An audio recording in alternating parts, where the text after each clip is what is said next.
Om Shanti. English translation of VCD 1343. Kathmandu. Murli dated 17th November 1968.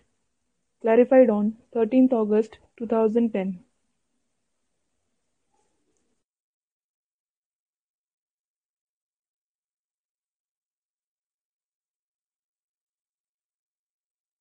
Om Shanti.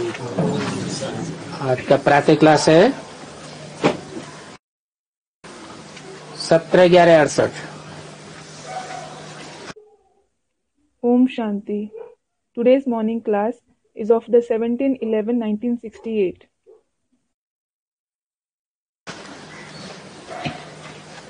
रूहानी बाप रूहानी बच्चों को बैठ समझाते हैं। The spiritual father sits and explains to the spiritual children.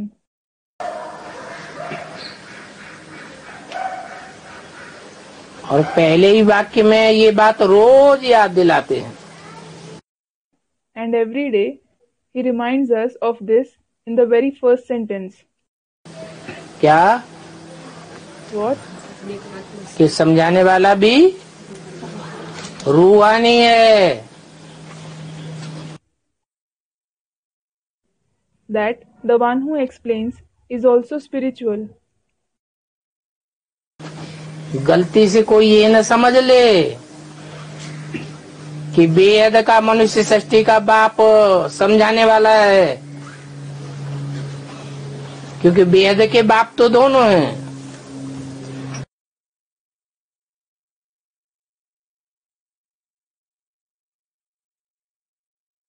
No one should understand it by mistake that it is the unlimited father of the human creation who explains, as both are the unlimited fathers.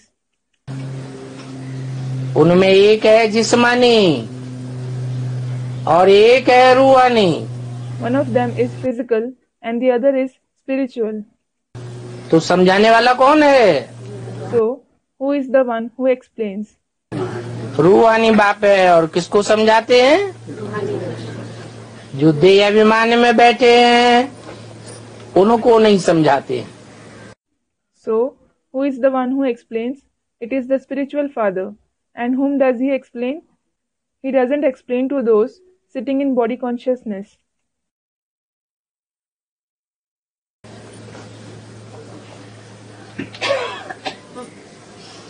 क्या मतलब? What does it mean? जो देह अभिमान में बैठे हैं उनको कान नहीं है क्या? Don't they who are sitting in body consciousness have ears? बुद्धि नहीं है क्या? Don't they have intellect? समझने की बुद्धि नहीं है? Don't they have intellect to understand? समझने की बुद्धि भी है, कान भी है, देखने के लिए आंख भी है, लेकिन देह अभिमान के कारण उल्टा नशा चढ़ा होता है। They have intellect to understand, they have ears, they also have eyes to see, but they have negative intoxication due to body consciousness. एक है आत्मा का नशा, रूहानी नशा। One is the elation of the soul, the spiritual elation.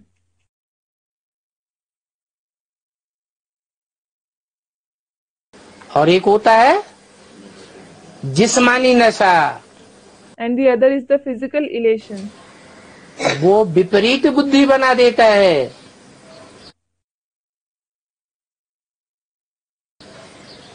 विमुख बनाई देता है। It makes you the ones having an opposing intellect and vimukh. तो विपरीत बुद्धि विनश्यते हो जाते हैं। So, they become viparit buddhi vinashyanti. Meaning, those with an opposing intellect are destroyed.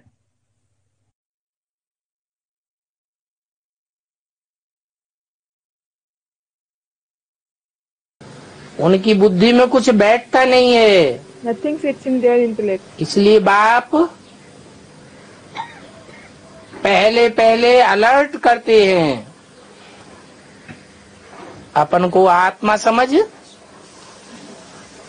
बाप को याद करो। This is why the Father alerts you, first of all, consider yourself as a soul and remember the Father. पढ़ाई के class में बैठे हो तो रूहानी आत्मा समझो। If you are sitting in the class to study, consider yourself as a spiritual soul. रूह समझो। Consider yourself as a soul. और पढ़ाने वाले को भी रूह के रूप में देखो। And also see the one who teaches you in the form of a soul. और ये बात रोज रोज समझाते हैं। And he explains it every day.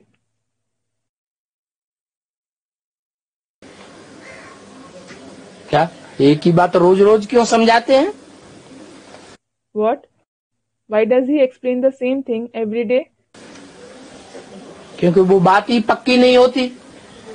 It is because that concept doesn't become firm at all. क्यों नहीं पक्की होती? Why doesn't it become firm? है क्योंकि 63 जन्म की देह अभिमान की रग पक्की हुई पड़ी है। It is because the obstinacy of body consciousness of the 63 births has become firm. इसलिए एक ही बात रोज रोज समझाते हैं। This is why he explains the same thing every day.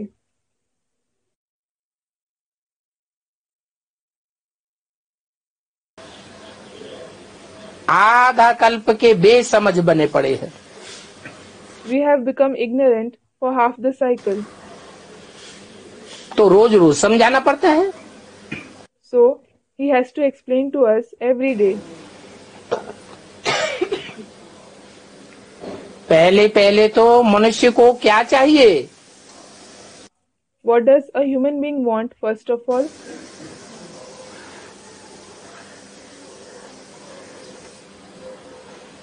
पहली पहली चाहना क्या है मनुष्य की? What is the very first wish of a human being? Laddu चाहिए, पेड़ा चाहिए, नोट चाहिए, क्या चाहिए? मकान चाहिए? है? सुख शांति। पहले पहले तो हर आत्मा, मनुष्य आत्मा को शांति चाहिए। Does he want laddu, peda, that is sweets, currency notes? What does he want? Does he want a house? Student said, he wants happiness and peace. Every soul, human soul, wants peace at first.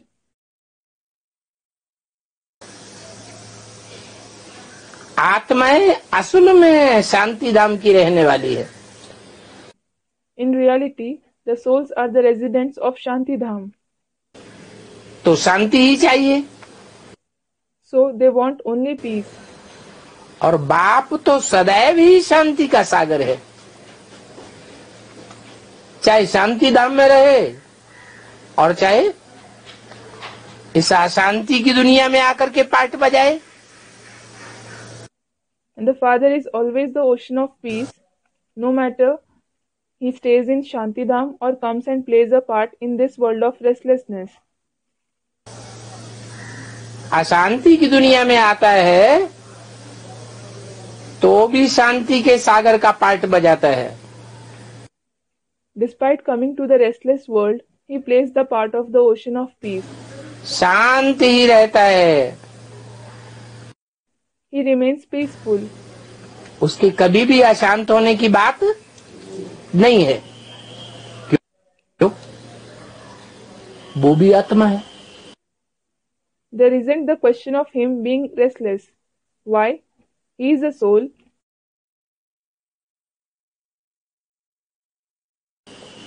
हम बच्चे भी आत्मा हैं। We children are also souls. वो अशांत क्यों नहीं होता? हम क्यों अशांत हो जाते हैं?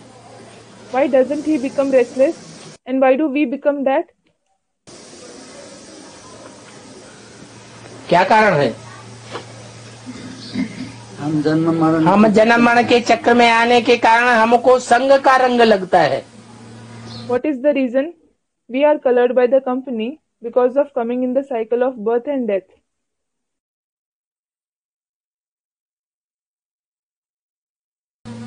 और वो जन्म मरण के चक्र में नहीं आता है, इसलिए उसको संग का रंग नहीं लगता है। And he doesn't come in the cycle of birth and death, so he isn't colored by the company. तो अशांति का संग भी नहीं लगता है। So he isn't affected by the company of restlessness either. दुखों का लेप छेप भी नहीं लगता है। He is neither affected by sorrow. अभी तुम बच्चे तो शांति का वर्षा प्राप्त कर रहे हो। Now you children are receiving the inheritance of peace. तुम बच्चे कर रहे हो। You children are receiving it. क्या सारी दुनिया के मनुष्य मात्र शांति का वर्षा प्राप्त नहीं करेंगे? Won't the human beings of the entire world receive the inheritance of peace? करेंगे, लेकिन वो बाद में करेंगे। और तुम? They will, but they will receive it later. And what about you? अभी अभी कर रहे हो। You are receiving it right now. तो तुम्हारा शांति का स्टॉक ज्यादा होगा या बाद वालों का शांति का स्टॉक ज्यादा होगा? So will your stock of peace be more, or will the stock of those who come later be more? है? ज्यादा शांत कौन रहेंगे? तुम बच्चे ज्यादा शांत रहेंगे। Who will be more peaceful? You children will be more peaceful. कहते भी हैं शांति देवा, शांति देने वाला देवता। They also say Shanti Deva, the deity who gives peace. तो तुम शांति देवा के कनेक्शन में पहले आते हो। So you come in the connection of Shanti Deva first.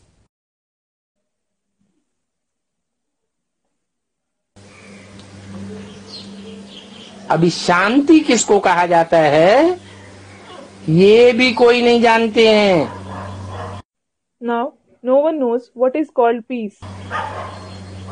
है? किसको कहा जाता है शांति? What is called peace?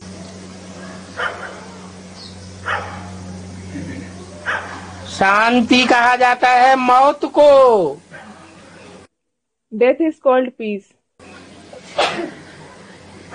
क्या फिर कोई चाहेगा शांति? हाँ? What? Then will anyone want peace? मौत आए बगैर शांति होगी क्या? Will there be peace without death?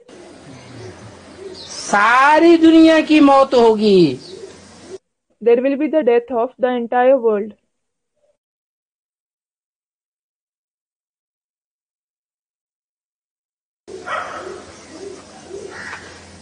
तब 100% शांति आ जाएगी। Then there will be 100% peace. सब आत्माएं शांत हो जाएंगी। All the souls will become peaceful. मौत होता है तो क्या होता है? What happens when there is death? है? शरीर छूट जाता है। You leave the body. शरीर छूटना माना देहभान छूट जाता है। To leave the body means you lose body consciousness.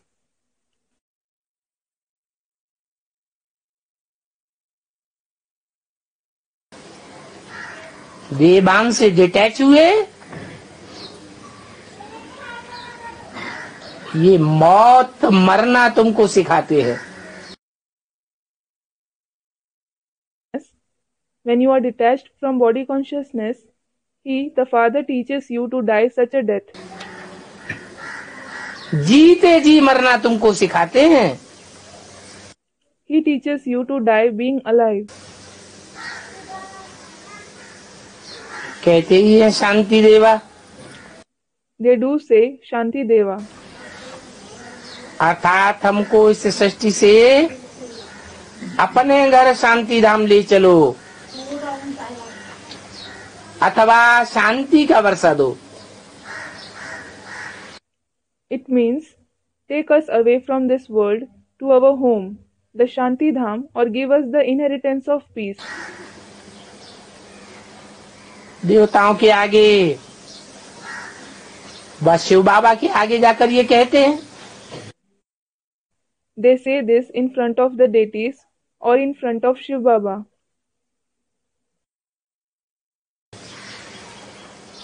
कि शांति दो, Give us peace, क्योंकि शिव बाबा है शांति का सागर। it is because Shiv Baba is the ocean of peace. अभी तुम शांति का वर्षा ले रहे हो। Now you are taking the inheritance of peace. बाप को याद करते करते तुमको शांति धाम में जाना है। You have to go to Shanti Dham while remembering the Father. तुमको ही जाना है बाप को याद करते करते शांति धाम में। It is only you who have to go to Shanti Dham while remembering the Father. औरों को नहीं जाना है। Won't the others have to go? है? और धर्म वालों को नहीं जाना है क्या? Won't those belonging to the other religions have to go?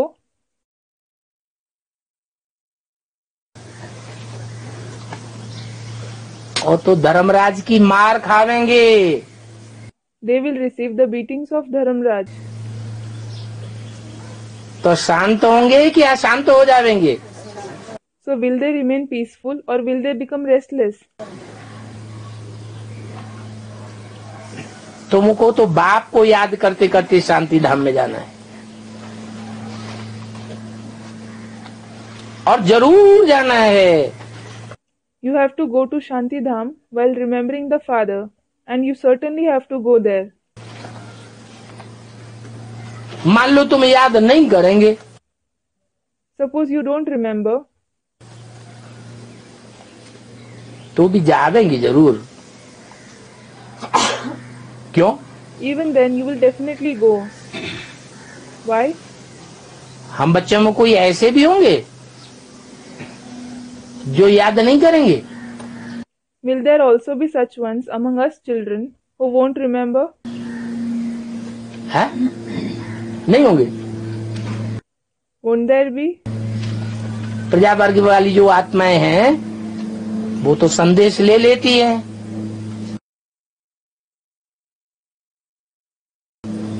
और संदेश लेकर चली जाती है। वो याद का पुरुषार्थ करती है क्या? The souls belonging to the subject category take the message and go away. Do they make the Purusharth of remembrance? अंत में जाकर जब आवाज निकलेगी तब याद का पुरुषार्थ करेगी।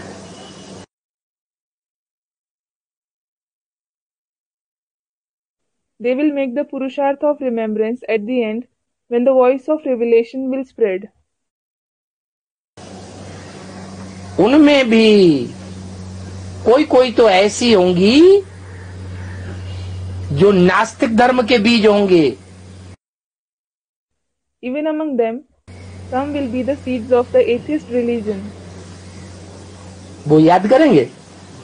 Will they remember? हैं? वो नहीं याद करेंगे। They won't. तो भी बाप के सन्मुख तो आए हैं। Still, they have certainly come face to face with the Father. अंत तक कितने बच्चे बाप के सन्मुख आ जाएंगे? How many children will come face to face with the Father till the end? भले याद न करें तो भी अंत तक विमुख की स्टेज में नहीं रहेंगे।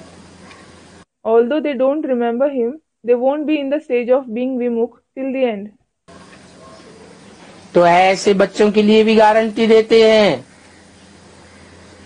कि शांति धाम में ले जरूर जाएंगे। So the father guarantees even for such children that he will certainly take them to Shanti Dham. याद किस लिए करते हो? Why do you remember? याद इसलिए करते हो कि जन्म जन्मांतर का जो पापों का बोझा है वो खत्म हो जाए। You remember so that the burden of the sins of many births is destroyed.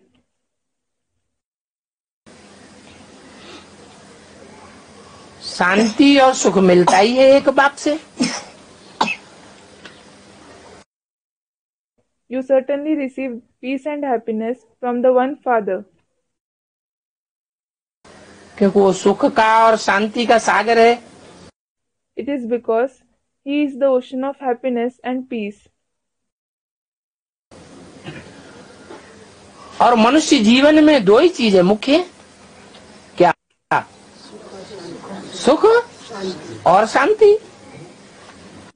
And there are only two main things in human life. What? Happiness and peace. शांति को मुक्ति कहा जाता है। Shanti is called Mukti. और सुख को जीवन मुक्ति कहा जाता है। And happiness is called Jivan Mukti. मुक्ति अर्थात छुटकारा। Mukti means relief. शांति किसको कहा जाता है? What is called peace? शांति कहा जाता है मौत को। और जब मौत आती है तो देह से, देह के संबंधों से, देह के पदार्थों से, देह की दुनिया से छुटकारा हो जाता है। Death is called peace, and when death comes, we are liberated from the body, the bodily relations, things related to the body, and the world related to the body. तो शांति को मुक्ति और सुख को जीवन मुक्ति कहा जाता है। So, peace is called Mukti, and happiness is called Jivan Mukti. जीवन भी रहे, जिंदगी भी रहे और सुख भी रहे। Let there be life, and let there be happiness too.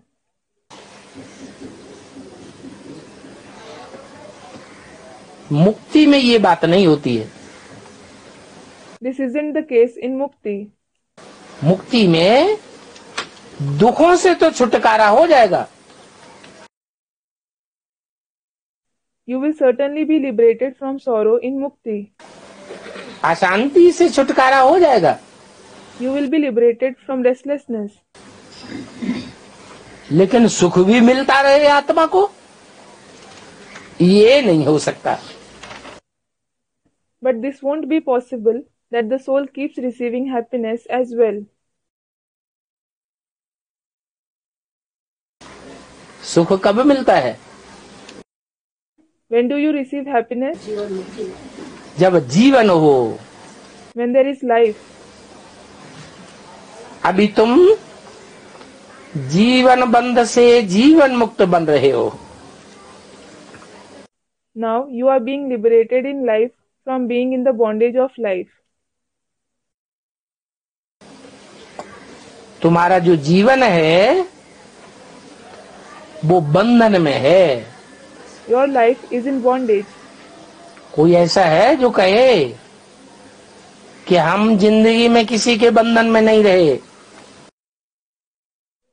Is there anyone who would say, I never remained in anyone's bondage in my life?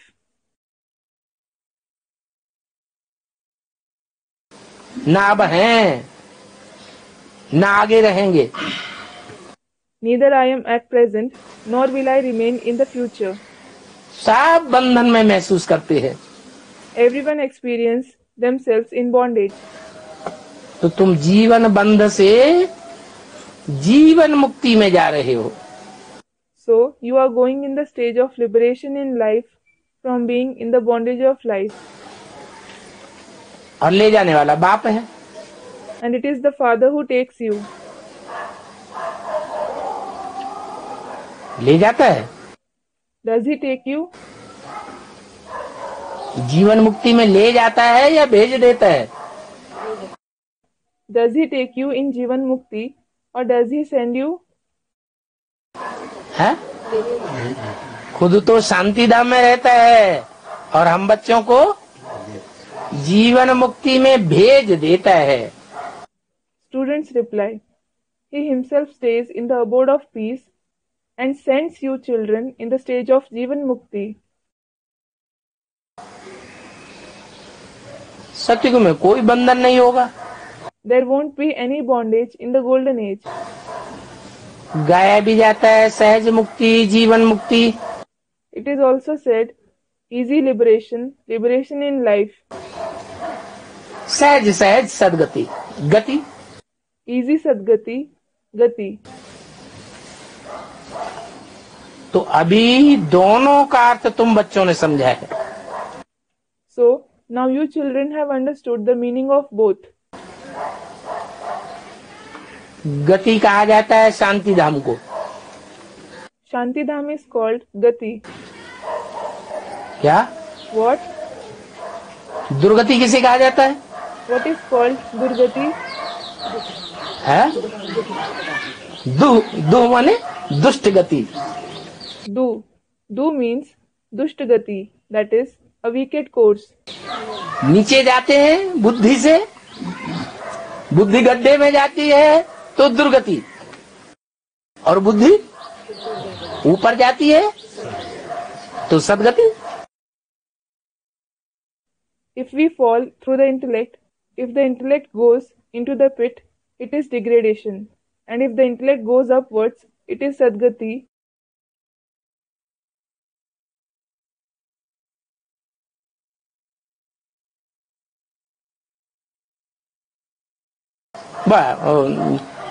मुक्ति, शांति, Mukti, peace. उसको कहते हैं सदगति। सच्ची गति तो वो है जो तुम जीवन रहते रहते सुखों को प्राप्त करते हो। It is called Sadgati. True liberation means you enjoy happiness being alive. ये दुखधाम है। This is the abode of sorrow.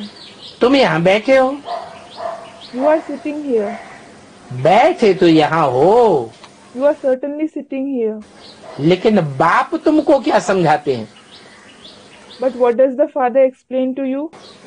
कि दुखधाम में बैठे बैठे भी मन बुद्धि को कहाँ ले जाओ? Where should you take your mind and intellect despite sitting in the abode of sorrow? Sukhdham और शांति धाम में ले जाओ। Take it in the abode of happiness and the abode of peace. ऐसी प्रैक्टिस करनी है कि अंतमते सो गति हो जाए। You should have such practice that your final thoughts take you to your final destination. कैसी मति हो जाए अंत में? How should the intellect become in the end?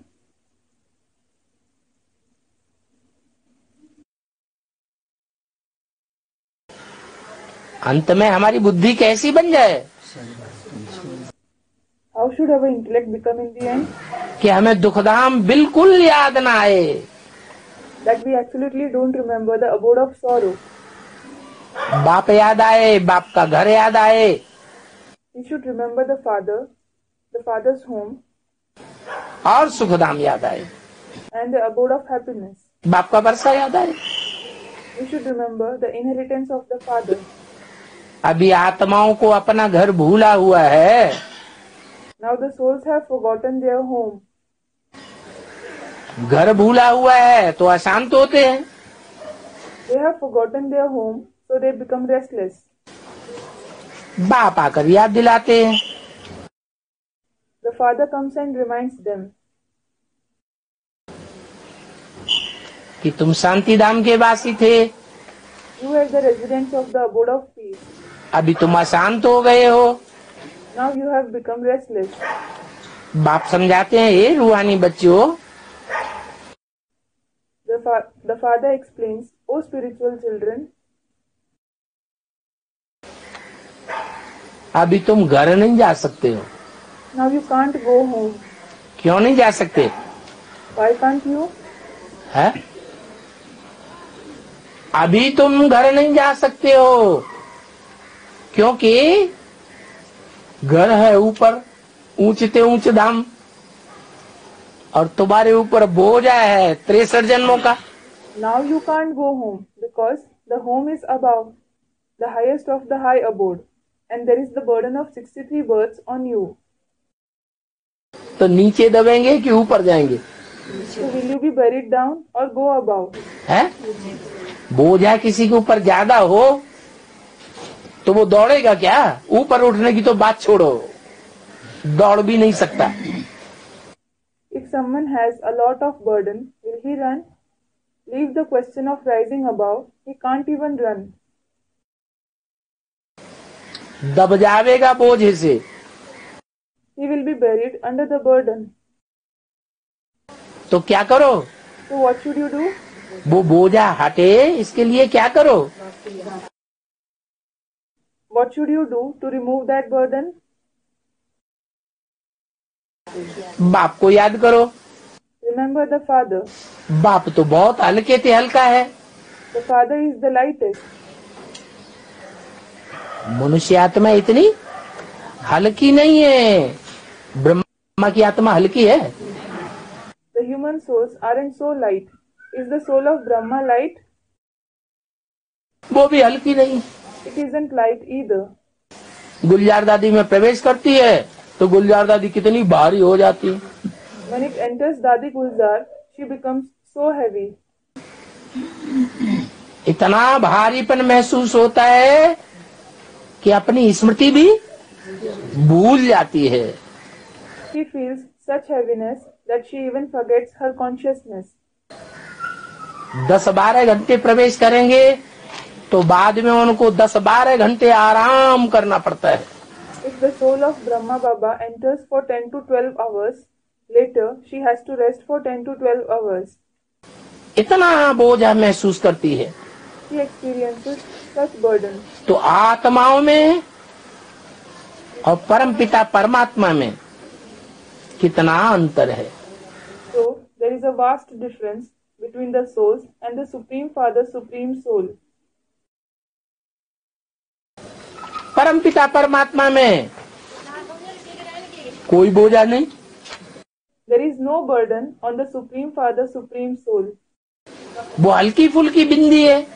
He is the light point. Brahma में प्रवेश करते हैं तो पता भी नहीं चलता कब आते हैं कब चले जाते हैं। When he enters Brahma, no one comes to know when he comes and when he goes. Brahma को पता चलता था? Did Brahma used to come to know? Brahma को भी पता नहीं चलता था। Brahma also didn't used to come to know. और ब्रह्मा की सोच गुजरात आदि में आती है तो पता ही चल जाता है। इतना बोझ पड़ता है कि चेहरा मोरा सब बदल जाता है। And what about when the soul of Brahma enters Dadi Gulzar? You certainly come to know. There is so much burden on her that her facial experience, etc., everything changes. तो तुम घर नहीं जा सकते हो। So you can't go home. क्यों? Why? क्योंकि पापों का बोझा आत्मा के ऊपर बहुत है। आत्मा बहुत भारी है। It is because there is a lot of burden of sins on the soul. Your soul is very heavy. तुम्हारी है तो बिंदी। Your soul is very heavy. It is no doubt a point. लेकिन बिंदी आत्मा होते हुए भी भारी बहुत है। इसकी निशानी क्या होगी? In spite of being a point soul, it is very heavy. What is its indication? हम कैसे अनुभव करेंगे कि हमारी आत्मा में पाप का बोझा ज्यादा है, हाँ इनकी आत्मा में पाप का बोझा कम है?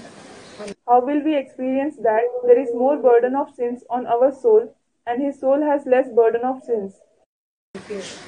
है?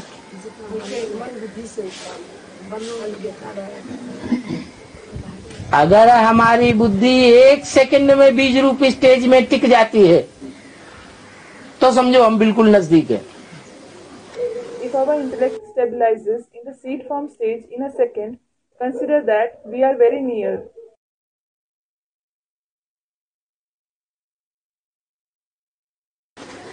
हल्के हैं। We are light. और बार बार प्रयत्न करने पर भी बाप याद ही नहीं आता। And if we don't remember the Father despite trying again and again, सारा अमृत बेला बैठे रहो, बिंदु रूपी स्टेज बनती ही नहीं, तो इससे क्या साबित होता है? we sit the entire Amrit Vela, but the soul doesn't attain the point form stage at all. What does it prove? आत्मा में बोझा बहुत है, या तो फिर संगठन का बल मिलना चाहिए या नहीं मिलना चाहिए। संगठन का तो बल मिलना चाहिए। There is lot of burden on the soul. Nevertheless, should we receive the power of the gathering or not? We should receive the power of the gathering. गायन भी है शास्त्रों में भी, संघौ शक्ति कलौ युगे।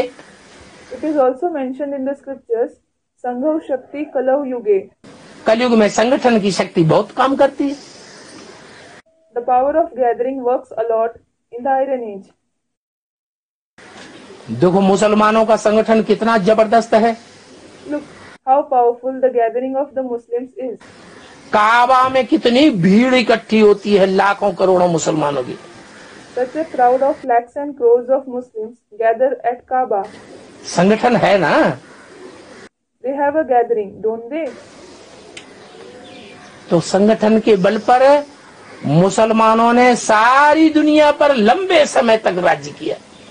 So, on the basis of the power of the gathering, the Muslims ruled the entire world for a long time. इतना लंबे समय तक हिस्ट्री में किसी ने राज्य दूसरे धर्म वाले ने नहीं किया। तो देखो कितनी शक्ति है संगठन में। No other religion ruled for such a long period in the history. So look, there is so much power in the gathering. लेकिन जिनके ऊपर पापों का बोझा बहुत होता है, However, those who have a lot of burden of sins, तो संगठन में बैठ के भी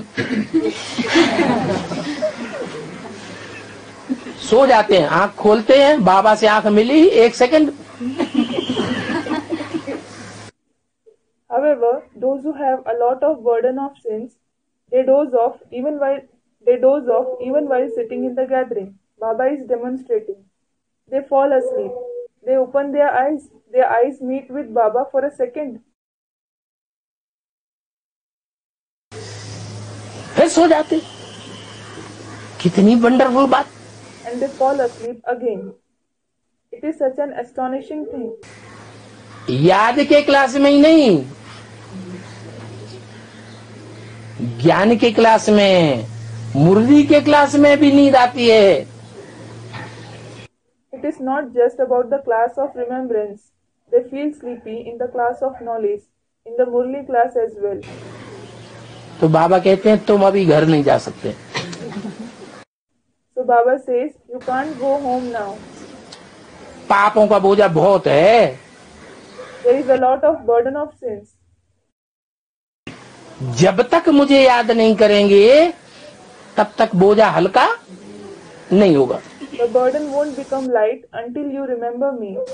मुझे याद करो तो तुम्हारे पाप भस्म हो जाएंगे। Remember me, then your sins will be burned to ashes. चीज भस्म हो जाती है तो भस्म हल्की होती है या भारी होती है? When something is burned to ashes, is ash light or heavy? भस्म तो बहुत हल्की होती है। Ash is very light. भस्म होने से पहले, जलने से पहले भारी होती है। It is heavy before turning into ashes, before burning. भक्ति मार्ग में शंकर जी को दिखाते हैं, क्या रमाते हैं? भस्म रमाते हैं। What is Shankarji shown smearing on his body in the path of bhakti? He smears ash. उन्होंने तो भस्म रमाते हुए दिखा दिया। They have shown him smearing ash. वास्तव में भस्म रमाने की बात नहीं है। In reality, it isn't about smearing ash. कौन सी बात है? What is it about? पापों को भस्म करने की बात है। It It is about burning the sins to ashes. पाप जब भस्म हो जाएंगे तो आत्मा पवित्र बन करके अपने धाम में उड़ेगी। When the sins are burnt to ashes, the soul will become pure and go to its abode.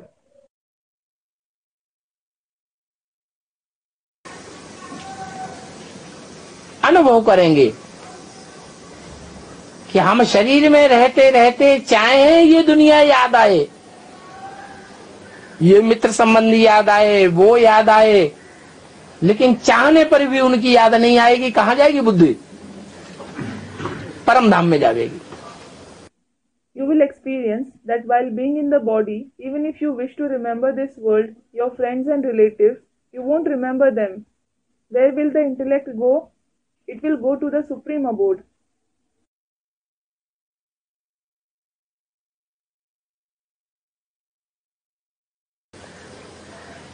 तो निशानी है आत्मा पवित्र बन रही है, पवित्र बनने की नजदीक है। So, this is the indication that the soul is becoming pure. It is close to becoming pure. तुम बच्चे जानते हो, है तो ये अपवित्र दुनिया। You children know this world is certainly impure. अपवित्र दुनिया में अगर बुद्धि का संग रखेंगे तो हमारी बुद्धि कैसी बनेगी? If we keep the company of the intellect with the impure world, how will our intellect become? जैसा संग वैसा रंग, बुद्धि अपवित्र बनेगी। As is the company, so is its color, that is influence. The intellect will become pure. इस अपवित्र दुनिया में एक भी पवित्र मनुष्य नहीं है। अरे बाप रे! There isn't even a single pure human being in this impure world. Good heavens!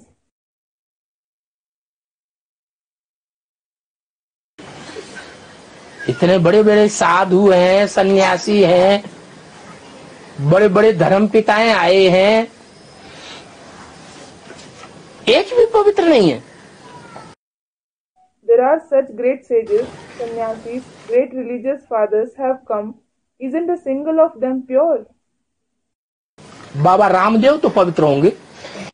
Baba Ramdev must be certainly pure. हैं? एक भी पवित्र मनुष्य नहीं है। There isn't even a single pure human being.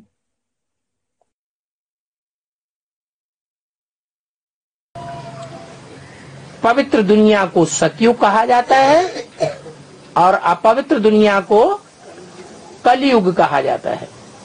Pure world is called the golden age and the impure world is called the iron age. सतयुग में एक भी अपवित्र हो न सके There can't be even a single impure soul in the golden age. और कलयुग में एक भी पवित्र हो न सके। And there can't be even a single pure soul in the iron age. नई दुनिया को पवित्र दुनिया, पुरानी दुनिया को अपवित्र दुनिया कहा जाता है। The new world is called the pure world and the old world is called an impure world.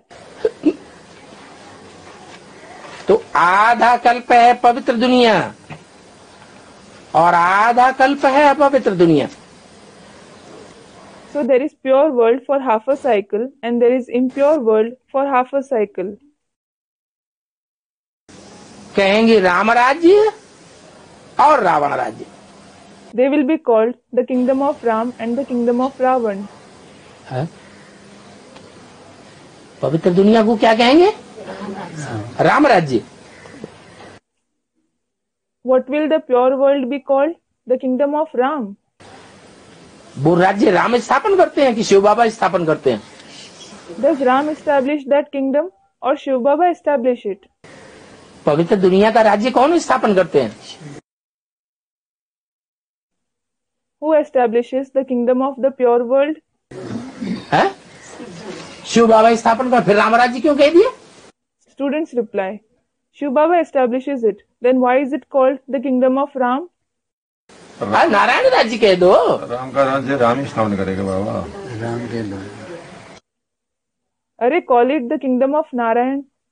Student said, Baba, Ram himself will establish the kingdom of Ram.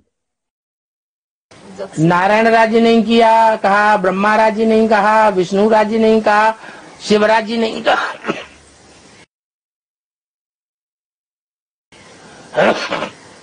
It wasn't called the kingdom of Narayan, it wasn't called the kingdom of Brahma, it wasn't called the kingdom of Vishnu, it wasn't called the kingdom of Shiv.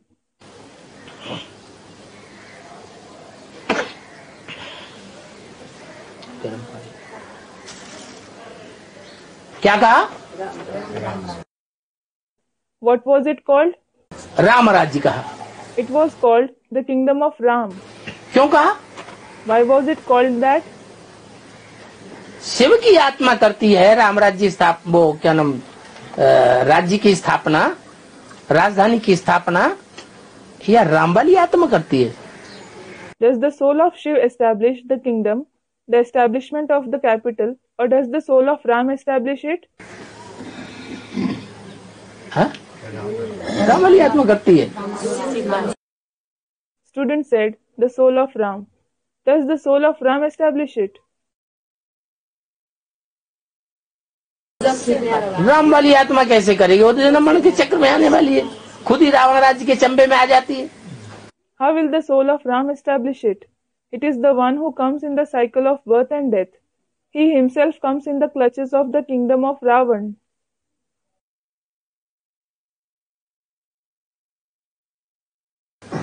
Ram वाली आत्मा रावण के बंधन में नहीं आती क्या? Doesn't the soul of Ram come in the bondage of Ravan? जो खुद ही रावण के बंधन में आ जाता है, वो क्या राम राज्य स्थापन करेगा?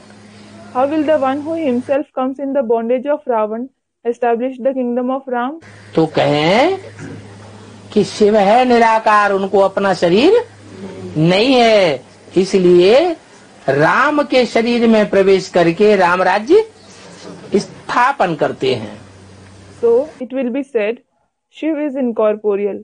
He doesn't have a body of his own. That is why he establishes the kingdom of Ram, having entered the body of Ram. करने वाली आत्मा तो शिव है, लेकिन निमित्त जिसको बनना पड़ता है उसको फिर मुकाबला भी करना पड़ता है, सुख दुख सहन भी करना पड़ता है। It is the soul of Shiv who establishes it, but the one who has to become an instrument also has to confront situations. He also has to tolerate both happiness and sorrow. Shiv तो सुख और दुख दोनों से परे है, न्यारा है। Shiv is beyond and detached from both happiness and sorrow. इसलिए राम राज्य का गायन होता है। This is why the kingdom of Ram is praised.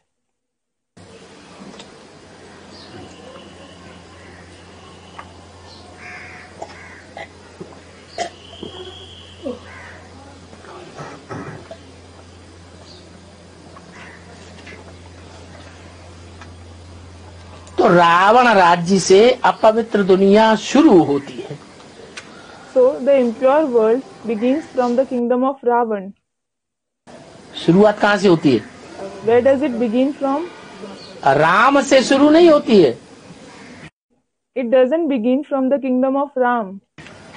Ravan राज्य से शुरू होती है अपवित्र दुनिया। अंतर क्या है राम में और रावण में?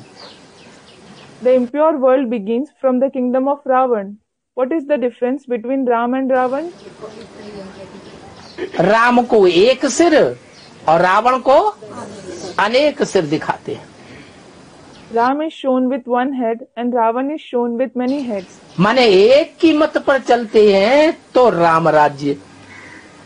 It means if we follow the opinion of the one, it is the kingdom of Ram.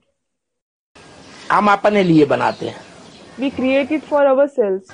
और दूसरे तीसरे की मत पकड़ ली और उस पर चल पड़े तो काई की शूटिंग होती है। And if we take the opinion of a second person or a third person and start following it, what shooting takes place? तो रावण राज्य की शूटिंग हो जाती है। The shooting of the kingdom of Ravan takes place. Ravan राज्य से अपवित्र दुनिया बन जाती है। The world become impure from the commencement of the kingdom of Ravan. अब होना तो ये भी जरूर है। Now, this is also sure to happen. क्या What? क्या होना जरूरी है? What is sure to happen? कि हर एक मनुष्य आत्मा की मन बुद्धि में रावण राज्य की दुनिया भी शुरू होती है जरूर। ऐसा कोई मनुष्य मात्र नहीं है जिसकी मन बुद्धि में रावण राज्य की दुनिया न बनती हो। The kingdom of Ravan also certainly begins in the mind and intellect of each and every human soul. There isn't any such human being in whose mind and intellect the world of the kingdom of Ravan isn't created. Shooting period में भी बनती है या नहीं बनती है? Is it created in the shooting period as well or not? है? है? बनती है। It is. खुद राम वाली आत्मा के अंदर भी कुछ न कुछ औरों के संकल्प अटैक करते हैं कि नहीं? Do the thoughts of others attack the soul of Ram himself to some extent or not? They do. Attack करते हैं। They do. तो ये भी जरूर होना ही है। So, this too certainly has to happen. ये बना बनाया खेल है। It is a preordained play. ये बेहद का बाप बैठ समझाते हैं। ये खेल क्या है? The unlimited father sits and explains what this play is. उस बाप को सत्य कहा जाता है। That father is called Sat, that is truth. सत श्री अकाल। वो सत्य चित्त आनंद है। Sat Shri Akal. He is Sat Chit Anand, that is true, living and blissful. सत्य बातें ही बताते हैं। He tells you only the true concepts. और ये सत्य बातें तुम संगम युग पर ही सुनते हो। And you listen to these true concepts only in the confluence age. और कोई युग नहीं है जिसमें ये सत्य बातें तुम बैठ सुनते हो। There isn't any other age where you sit and listen to these true concepts.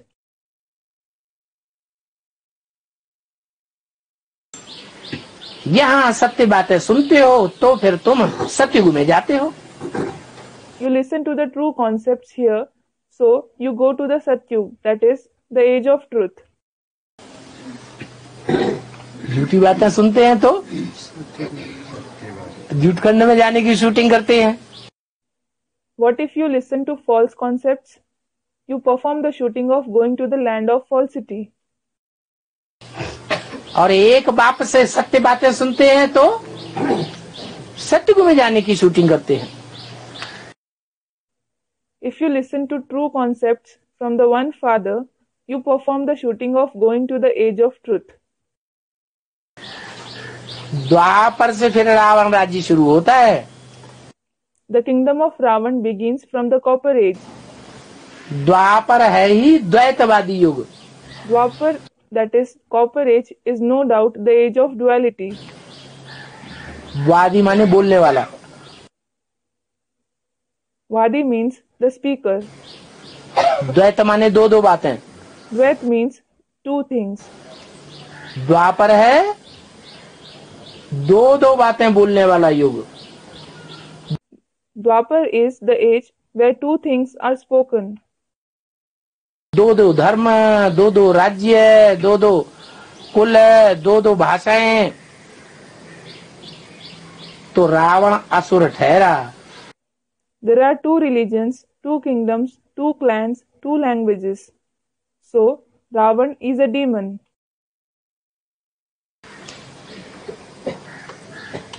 Ravan राज्य में कोई भी सुर मिला के नहीं चलते हैं।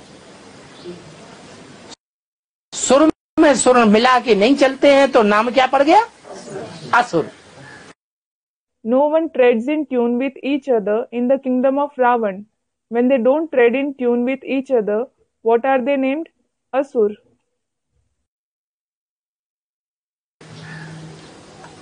बेतुकी बेसुरी बातें करते हैं। They speak illogical, inharmonious things. जो असुर होते हैं, बेसुरी बातें करते हैं, सुर में सुर मिला के नहीं चलते हैं, वो कब सत्य नहीं बोल सकते। Those who are demons, who speak inharmonious things, who don't tread in tune with each other, can never speak the truth. इसलिए कहा जाता है, झूठी माया, झूठी काया, झूठा सब संसार। This is why it is said, false Maya, false body, the entire world is false. आत्मा झूठ बनती है तो शरीर भी झूठ बन जाता है। When the soul becomes false, the body also becomes false. क्योंकि आत्मा में ही संस्कार होते हैं। Because it is the soul that has sanskars. संस्कारों के अनुसार आत्मा का गर्भ में शरीर तैयार होता है। According to the sanskars, the body of a soul becomes ready in the womb. गर्भ में पहले शरीर तैयार होता है कि आत्मा प्रवेश करती है? पहले शरीर तैयार होता है। Does the body become ready first in the womb, or does the soul enter first? The body becomes ready first. वो शरीर कैसे तैयार होता है? How does the body become ready? कोई हिसाब किताब है शरीर तैयार होने का? Is there any account of how the body becomes ready? क्या हिसाब किताब है? What is the account? जो आत्मा उस शरीर रूपी पिंड में प्रवेश करने वाली होगी, The soul which is to enter that fetus-like body, वो आत्मा कहीं न कहीं तो जीवित होगी कि नहीं होगी? will it certainly be alive somewhere or not? तो शरीर छोड़ने से 4 महीने पहले से ही उसका गर्भपिंड तैयार होने लगता है। Its fetus starts becoming ready 4 months even before leaving the body. किस आधार पर? According to what? उस आत्मा के अच्छे बुरे संस्कारों के आधार पर उसका गर्भपिंड तैयार होता है। Its fetus becomes ready according to the good and bad sanskars of that soul. कोई अंधा भी पैदा होता है जन्मजात, गर्भ में से ही अंधा पैदा होता है। Someone is born blind right from the time of his birth. He is born blind through the womb itself. क्यों? Why? उसके संस्कारों में आंख से ऐसे ऐसे पाप कर्म किए हुए हैं अति के, तो उसको आंख नदारद। According to his sanskars, he has performed such very great sinful actions with his eyes that he has lost his eyes. आंख मिलती ही नहीं। He doesn't have eyes at all. ऐसे ही और इंद्रियों का भी हिसाब है। There is the same account of other indriya as well. तो संस्कारों के मुताबिक शरीर तैयार होता है। So the body becomes ready according to the sanskars. इसलिए कहते हैं, This is why it is said, आत्मा में सोना, चांदी, तांबा, लोहा, इसकी खाद पड़ती है। there are impurities of gold, silver, copper and iron in the soul. सोना तो है ही। Gold is certainly present. सोना माने सच्चाई। Gold means truth. फिर चांदी की खाद पड़ती है। Then there is impurity of silver. कौन से युग में? In which age? त्रेता में जो कम कला वाली आत्माएं हैं, 14 कला से भी कम आत्माएं, वो ढेर की ढेर परम धाम से उतरती हैं। In the silver age, the souls who have fewer celestial degrees, who have less than 14 celestial degrees, descend from the supreme abode in large numbers. सतयुग में थी सिर्फ 2 crore. There were only 20 million souls in the golden age. और त्रेता में चांदी समान कितनी आत्माएं उतर पड़ी? 8 करोड़।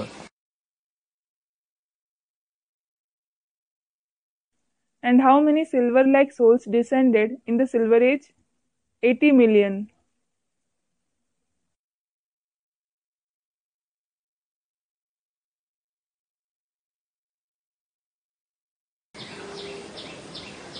तो ढेर के ढेर हुजूम का संग का रंग लगेगा कि नहीं लगेगा?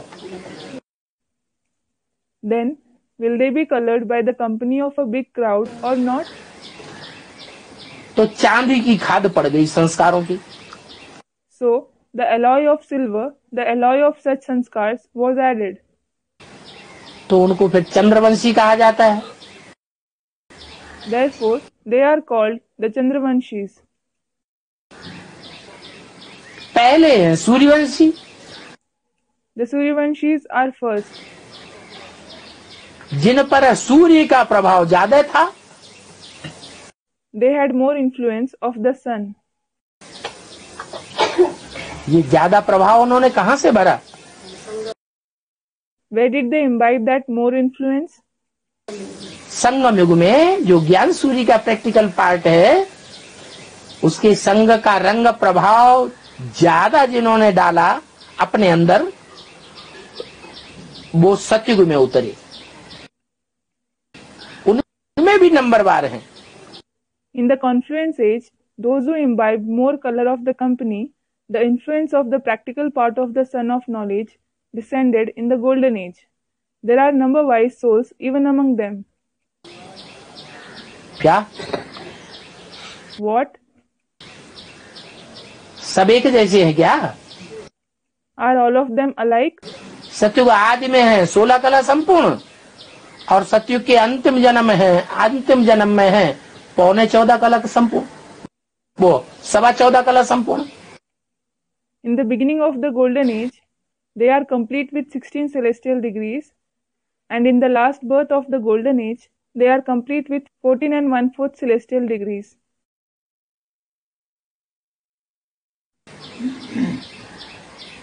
तो कलाएं घट गई ना?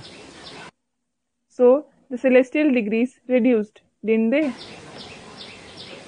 उनमें भी अंतर पड़ जाता है। There is a difference in them as well.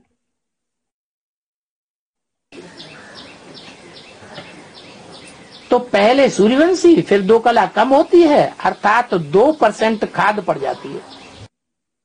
So first, it is the Suryavanshis. Then 2 celestial degrees are reduced, that is, 2% of impurities are added to them. तो चांदी को चंद्रवंशी कहा जाता है। So, silver is called Chandravanshi. चंद्रमा का रंग कैसा होता है? How is the color of the moon? चांदी जैसा। Like silver. फिर तांबे की खाद पड़ती है। Then the alloy of copper is added. कैसी आत्माएं उतरती हैं? What kind of souls descend? कामी और क्रोधी आत्माएं। Lustful and wrathful souls.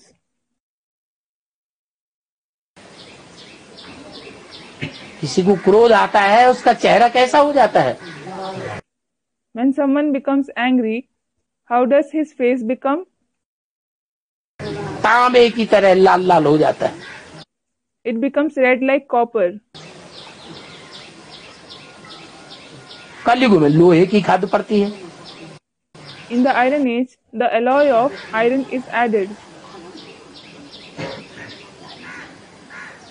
तो चांदी, तांबा, लोहा आदि सभी संगम युग में निकाला जाता है। So, the silver, copper, iron, everything is removed in the confluence age. चांदी जैसी आत्माओं का जो संग का रंग लगा है, तांबे जैसी आत्माओं का जो संग का रंग लगा है, और लोहे जैसी आत्माओं का जो संग का रंग लगा है, वो कैसे निकाला जाता है? आग में डाला जाता है सोना। The color of the company of the silver-like souls, copper-like souls, and iron-like souls that is applied, how is it removed? Gold is put into fire.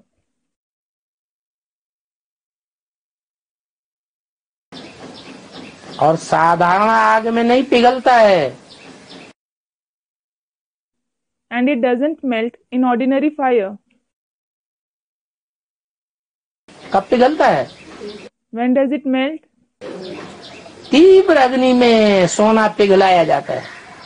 Gold is melted in intense fire. तो बाप भी कहते हैं निरंतर मुझे याद करो और माम एकम याद करो। So, the Father also says, remember me continuously and remember me alone.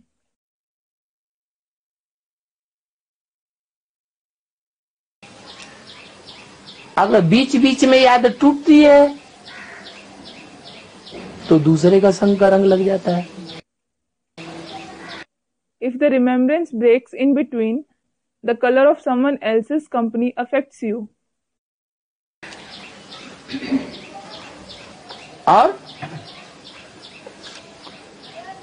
और एक बाप के सिवाय कोई दूसरे को याद किया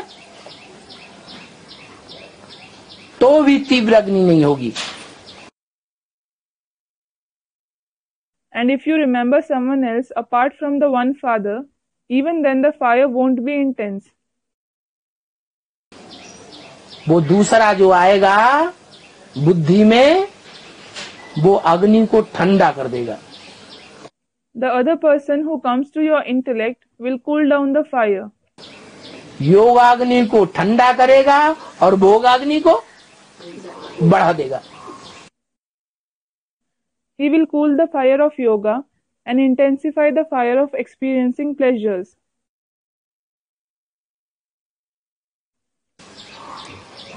तो घाटा पड़ जाएगा। Then there will be a loss. तो बाप आते हैं संगम युग में तो चांदी तांबा लोहा आदि की खाद निकाल लेते हैं, सच्चा सोना रह जाता है।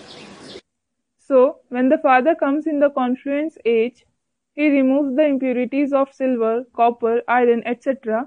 and pure gold remains.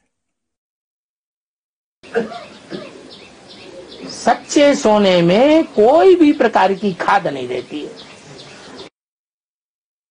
There is no kind of impurity in pure gold. ऐसे नहीं कहेंगे कि सोने की खाद पड़ती है। It won't be said that the impurities of gold are added. नहीं, No, सच्चा सोना तो तुम बनते हो उस योग बल से। you become pure gold with this power of yoga. तुम्हारे में जो चांदी तांबा लोहे की खाद पड़ी है वो बाप की याद से निकल जाती है। The impurities of silver, copper and iron that are added in you are removed with the Father's remembrance. तो याद को योग अग्नि कहा जाता है। So, remembrance is called the fire of yoga. पहले तो तुम सभी आत्माएं शांति धाम में हो। Earlier, all of you souls were in Shanti Dham.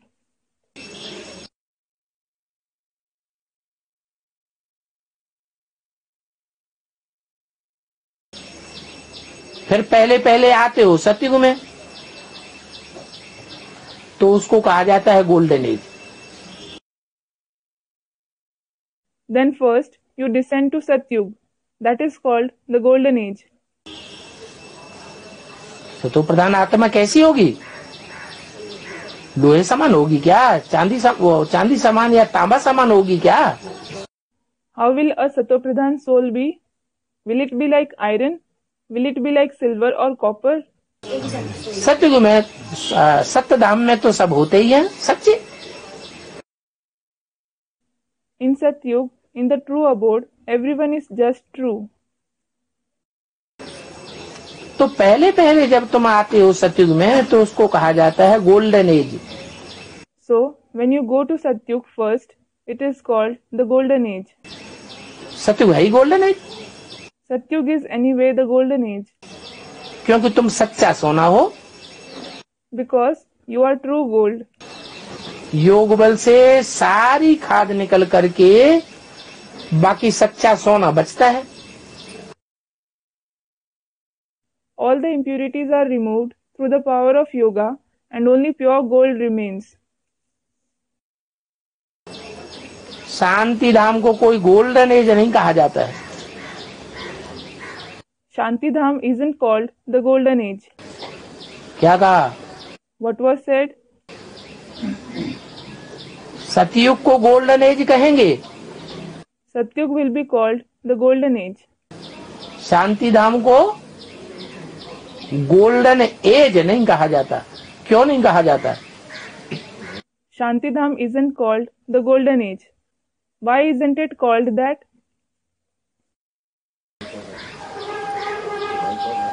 है? जब वहां सब हैं सच्चे सच्चे आत्माएं, फिर गोल्डन एज क्यों नहीं कहा जाता?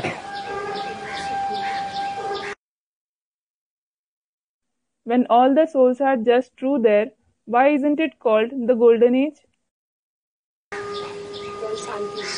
अरे एज तो चढ़ती उतरती है ना।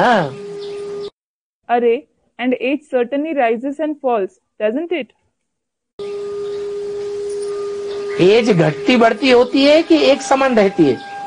Does age reduce and increase, or does it remain constant? घटती बढ़ती है। एज होगी तो टाइम भी होगा।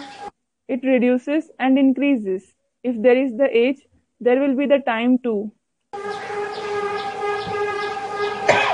समय की लंबाई होगी कि नहीं होगी? Will there be the length of time or not? समय की लंबाई भी होगी। There will be the length of time too. और परम धाम में समय की लंबाई है ही नहीं। And in the supreme abode, there isn't the length of time at all. जैसे हम रात्रि में गहरी निद्रा में सो जाते हैं,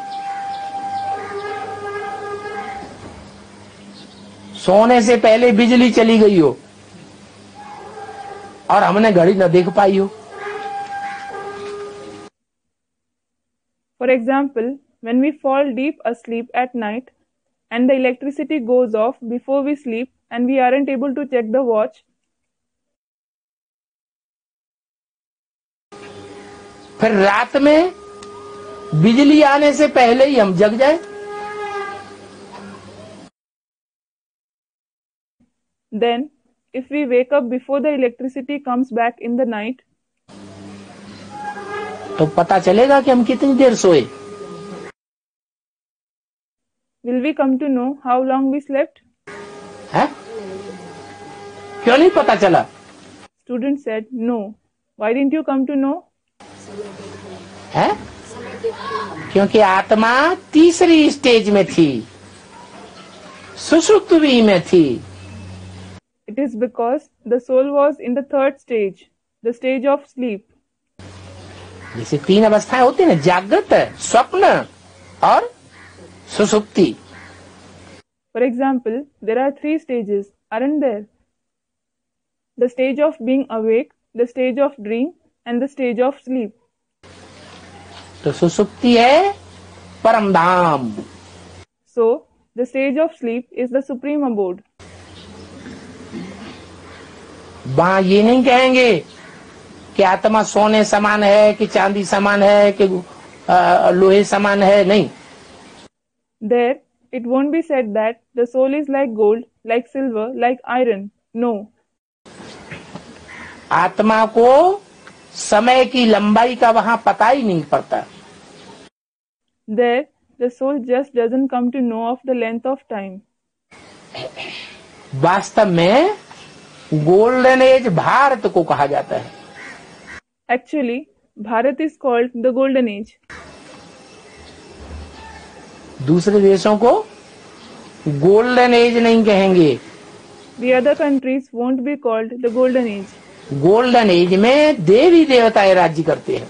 The deities rule in the golden age. वहां कोई भी असुर नहीं होते हैं। There are no demons there. जो भी देवताएं होते हैं वो सब एक दूसरे की रय में रय मिला के चलते हैं, सुर मिला के चलते हैं। All the deities tread in tune with each other. एक एक बात बोले, दूसरी दूसरी बात बोले, ऐसी कोई टकराहट वहां होती नहीं। One would speak one thing and the other would speak another thing. There is no such clash there. तो यहाँ ये गोल्डन एज,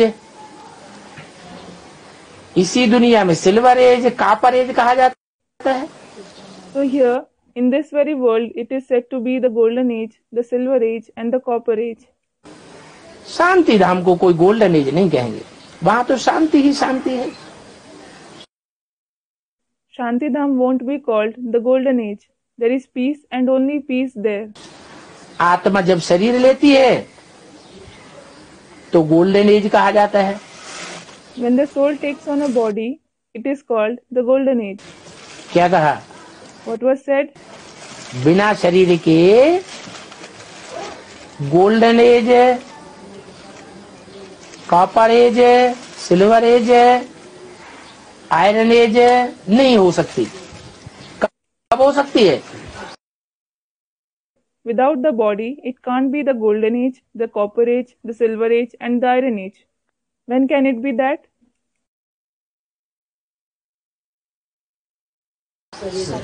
जब आत्मा शरीर धारण करे। When the soul takes on a body. तो देखो, सृष्टि के आदि में सृष्टि ही गोल्डन एज बन जाती है। So look, in the beginning of the world, the very world becomes the golden age. सतो प्रधान 5 तत्व से शरीर बनता है।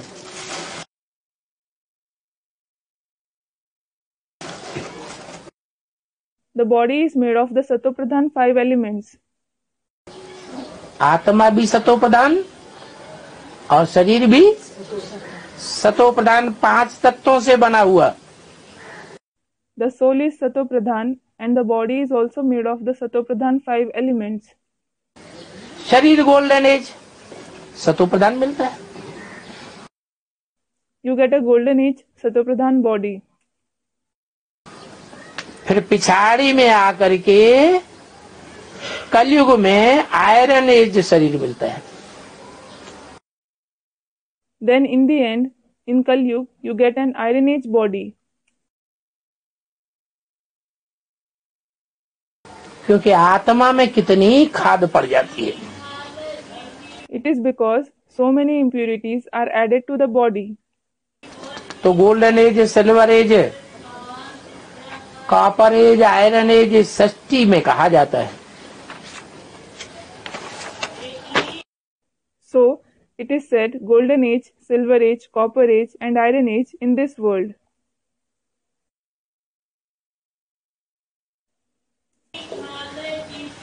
अभी बच्चों को क्या करना है? Now, what should the children do? है? क्या करना है? What should they do? इस सृष्टि में तो golden age, silver age, copper age, iron age होती है। There is certainly the golden age, the silver age, the copper age, and the iron age in this world. अभी हमें क्या करना है? What should we do now? अरे Hare, 17/11/68 की वाणी का दूसरा page. second page of the Vani dated 17/11/68. हमारा लक्ष्य क्या है? What is our aim? है? हमारा लक्ष्य है पहले पहले हम शांति धाम जावे। Our aim is to go to Shanti Dham first. क्या? What?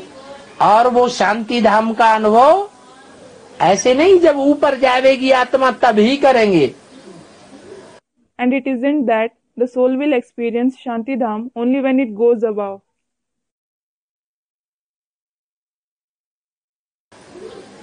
यहाँ इस शरीर में रहते रहते ही हम क्या अनुभव करें?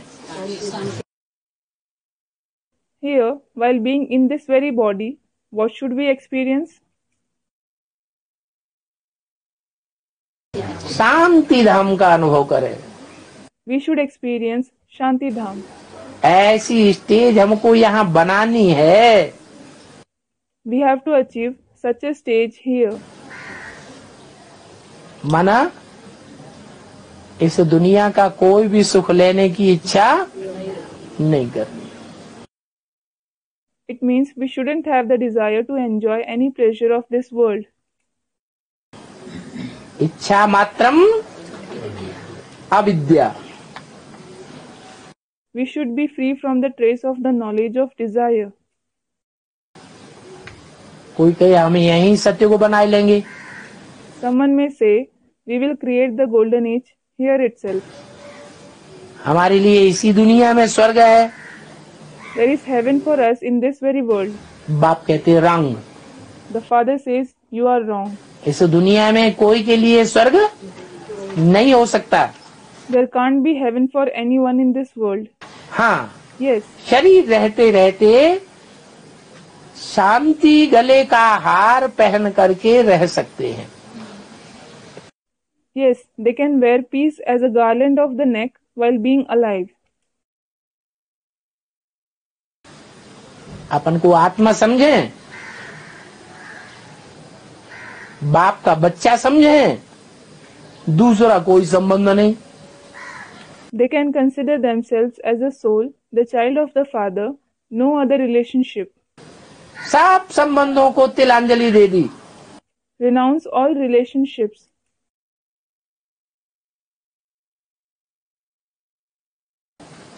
मेरा तो एक शिव बाबा, दूसरा न कोई। Mine is the one Shiv Baba and no one else. तो आत्मा कैसी हो जाएगी? Then how will the soul become? शांत स्वरूप हो जाएगी। It will become the embodiment of peace. नहीं तो कितनी इच्छाएं पैदा होती रहती हैं। Otherwise, so many desires keep arising. अरे शांति धाम में जाने से पहले जब जाएंगे तब जाएंगे, पहले इनसे तो मिल लें, उनसे तो मिल लें। Arey, we will go to Shanti Dham when we have to. First let me meet at least this one, that one. तो जब तक इच्छाएं हैं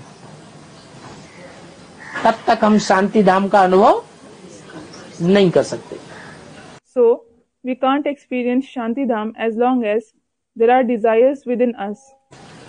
पहले पहले शांति धाम जाना है, उसके लिए फिर बाप को याद करना है। First, we have to go to Shanti Dham. We have to remember the Father for that. जाना है, जहाँ जाना है उसके घर को याद नहीं करना है। Don't we have to remember the house of the one to whom we have to go?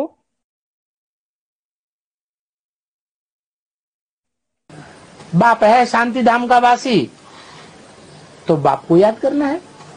The Father is the resident of Shanti Dham, so we have to remember the Father. तभी तमो प्रधान से सतो प्रधान बनेंगे। It is only then that we will become Sato Pradhan from Tamo Pradhan. और इसमें time इतना ही लगता है जितना टाइम बाप यहाँ रहते हैं। And it takes only as much as time as the Father stays here. क्या कहा What was said? है? तमो प्रधान से सतो प्रधान बनने में कितना टाइम लगता है? How much time does it take for us to become Sato Pradhan from Tamo Pradhan? है?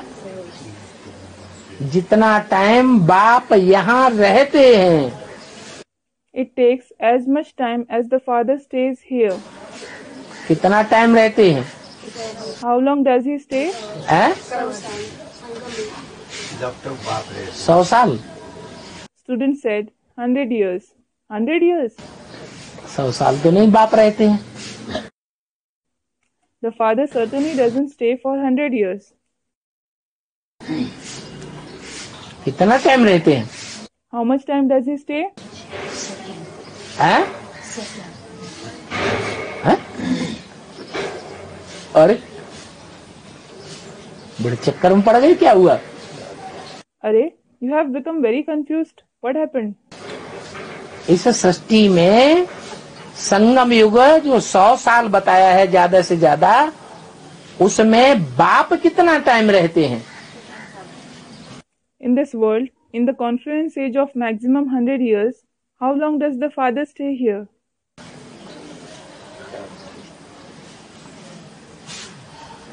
अरे आते किस लिए हैं? अरे why does he come? हाँ? हाँ? नई दुनिया स्थापना करते नई दुनिया स्थापन करने। Student said, to establish the new world. To establish the new world. पति द्वारा पावन पतितों को पावन बनाने। पतित तो 500-700 करोड़ हैं, सबको पावन बनाते हैं क्या? Student said, to purify the sinful. To purify the sinful. The 5 to 7 billion souls are sinful. Does he make everyone pure? सब पावन बन के सत्ययुग आदि में चले जाएंगे। Will everyone become pure and go to the beginning of the golden age? तो फिर Student said, no. Then, बाप को कितना टाइम चाहिए? how much time does the father requires? हैं? अरे एक सेकंड में देवी से 1 सेकंड चाहिए, तो भगा दो फिर। Student said, 1 second. Does he need 1 second? Then chase him away. 100 साल चाहिए? 100 साल। सन 36 से अब ब्रह्मा का पार्ट, अम्मा का पार्ट चला कि बाप का पार्ट चला? Student said, 100 years. He needs 100 years? Was it the part of Brahma, the mother, from the year 1936, or was it the father's part?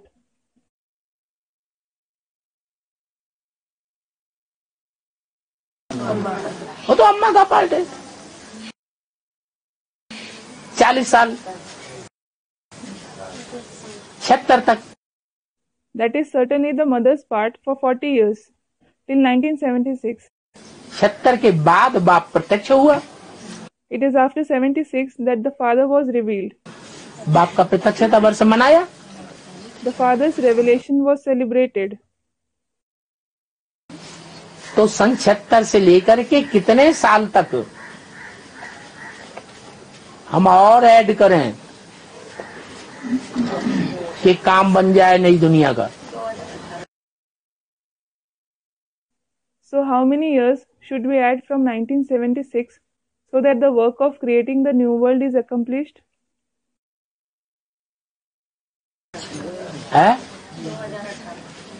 2018 तक। Student said, 2018. Till 2018. माने 2018 में एक पारिवारिक इकाई 8 की तैयार हो जाएगी तो काम हो जाएगा।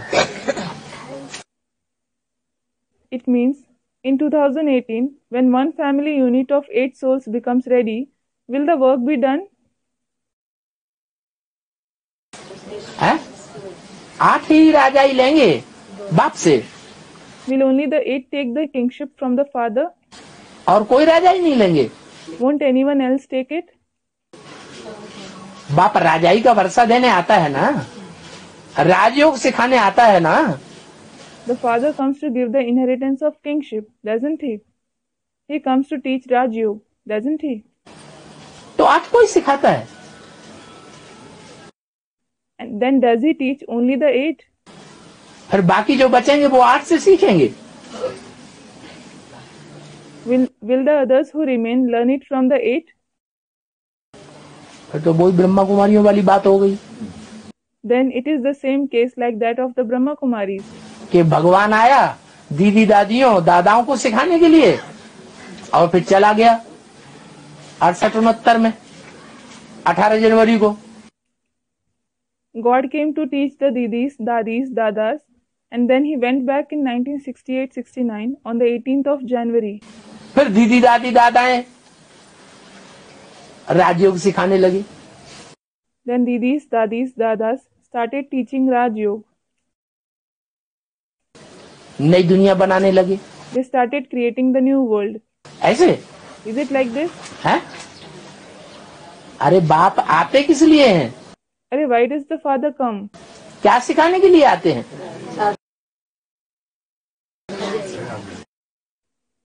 What does he come to teach? राजयोग सिखाने के लिए आते हैं। He comes to teach Raj Yoga. तो राजयोग 8 को ही सिखाते हैं क्या? So does he teach it only to the 8? अरे कितनों को सिखाते हैं? राजाएं कितने बनते हैं? अरे how many does he teach? How many become kings? Student said 16,000. 16,000 राजा होते हैं। Are 16,000 kings? अरे 16,000 की माला के लिए तो बोला है। 16,000 की माला में जाने से तो अच्छा साहूकार प्रजा में चले जावे, फर्स्ट क्लास प्रजा है।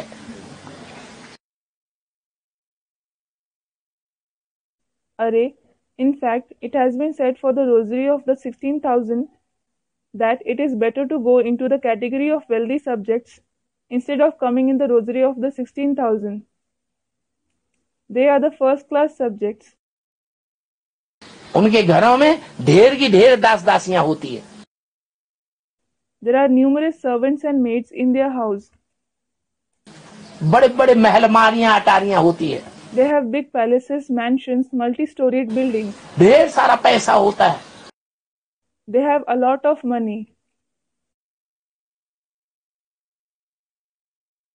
उन साहूकारों के पास इतना पैसा होता है कि राजाओं को भी राजाई चलाने के लिए लोन दे देते हैं।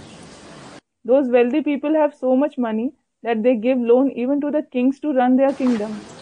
तो 16,000 में आना अच्छा या साहूकार बनना अच्छा? So, is it good to come in the rosary of the 16,000 or is it good to become a wealthy person? फिर तो 16,000 को थोड़ा ही पढ़ाने आते हैं। Student said, a wealthy person. Then, he certainly doesn't come to teach the 16,000. 16,000 राजकुल में आवेंगे। The 16,000 will come in the royal family. 21 जन्मों में एक जन्म के लिए प्रिंस या प्रिंसेस बन गए राजकुल में। They become a prince or a princess in the royal family for one birth in the 21 births. बाकी जन्म में दास दासी बनते रहे। They kept becoming servants and maids in the rest of their births. तो पेट भर जाएगा? Then will it be enough?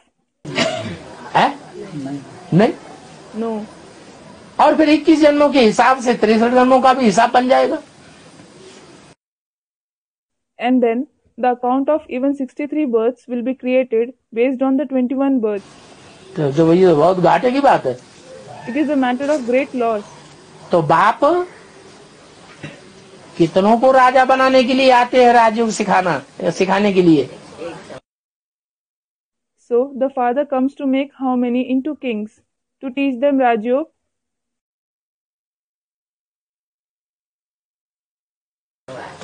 हाँ, कम से कम 108 चाहिए। Student said 108. Yes, at least 108 souls are required. 108 राजाएं तो रानियां भी चाहिए कि बिना रानी के राजा हो जाएगा? If there are 108 kings, queens are also required. Or will the king be without a queen? 108 राजाएं रुद्रमाला से और 108 रानियां विजयमाला से।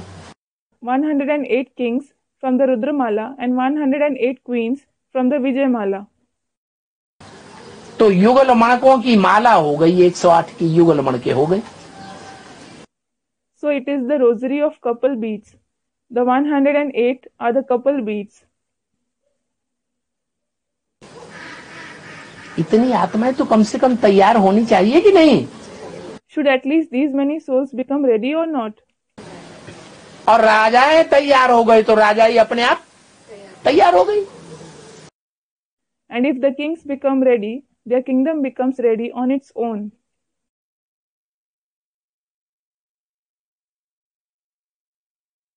राजाएं तैयार होंगे तो राजाएं अपनी प्रजा तैयार करेंगे कि नहीं, कि बाप को प्रजा तैयार करनी पड़ती है?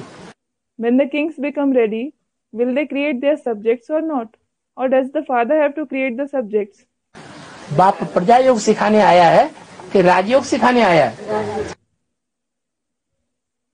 Has the father come to teach Praja Yoga, that is yoga that makes you into subjects, or Raj Yoga?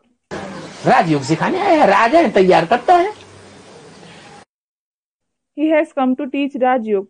He creates kings. तो 2018 में तो एक पारिवारिक इकाई ही तैयार होगी संपन्न आत्माओं की, जो सजाएं नहीं खाती, संपूर्ण आत्माएं हैं वो। So, just a family unit of complete souls who don't suffer punishments will become ready in 2018. They are the complete souls. बाकी एक परिवार से तो काम नहीं चलेगा 21 जन्मों का।